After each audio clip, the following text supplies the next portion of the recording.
வெளிநாட்டுலேருந்து நம்ம ஊருக்கு first time return போகிறப்ப எல்லாரும் நல்ல கலராக வருவாங்கன்னு தானே கேள்விப்பட்டிருக்கீங்க. ஆனால் நான் நியூசிலாந்து வந்துட்டு இந்தியாவுக்கு ஃபர்ஸ்ட் டைம் ரிட்டர்ன் போகிறப்ப எங்கள் அம்மா என்னை பார்த்து கேள்வி ஏன் இப்படி கருகருன்னு வந்திருக்கு அப்படின்னு சொல்லிட்டு தான். ஆமாங்க, இந்த ஊருக்கு வந்ததுக்கப்புறம் கருப்பானது தான் மிச்சம். அதுக்கு நான் சென்னையில் இருந்தப்ப நீ அரவிந்த் சாமி கலர்ல இருந்தேன்னு கேட்டால் இல்லைங்க. ஆனால் என்னன்னா அரவிந்த் சாமி இந்த ஊருக்கு வந்தால் கருகருன்னு ஆயிடுவாருன்னா பார்த்துக்கோங்களேன்.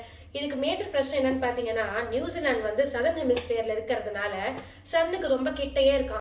அது போக ஓசோனோட ஓட்டை பத்தி நீங்க கேள்விப்பட்டிருப்பீங்க. அந்த ஓசோனோட ஓட்டை நியூசிலாண்டுக்கும் ஆஸ்திரேலியாவுக்கும் மேலதாங்க இருக்கு.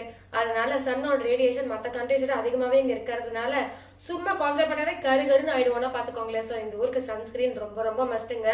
எல்லா இடத்துலயும் யூவி இண்டெக்ஸ் பத்தி போட்டுட்டு இருப்பாங்க. ஸோ யூவி இண்டெக்ஸ் பார்த்துட்டு சன்ஸ்கிரீன் போட்டுக்கிட்டே தான் இருக்கணும், வேற வழியே இல்லை. இங்க இருக்கிற கிளியர் சைஸ் அண்ட் சுத்தமான காத்து கூட அதுக்கு ஒரு ரீசனுங்க. கிளியர் ஸ்கைஸ் இருக்கிறதுனால அது வழியே யூவி ரேடியேஷன் வந்துருதான். ஸோ நியூசிலாந்துக்கு வந்தா கண்டிப்பா சன்ஸ்கிரீன் நம்ம ஊர்ல மறக்காம கண்டிப்பா கொண்டு வந்துருங்க.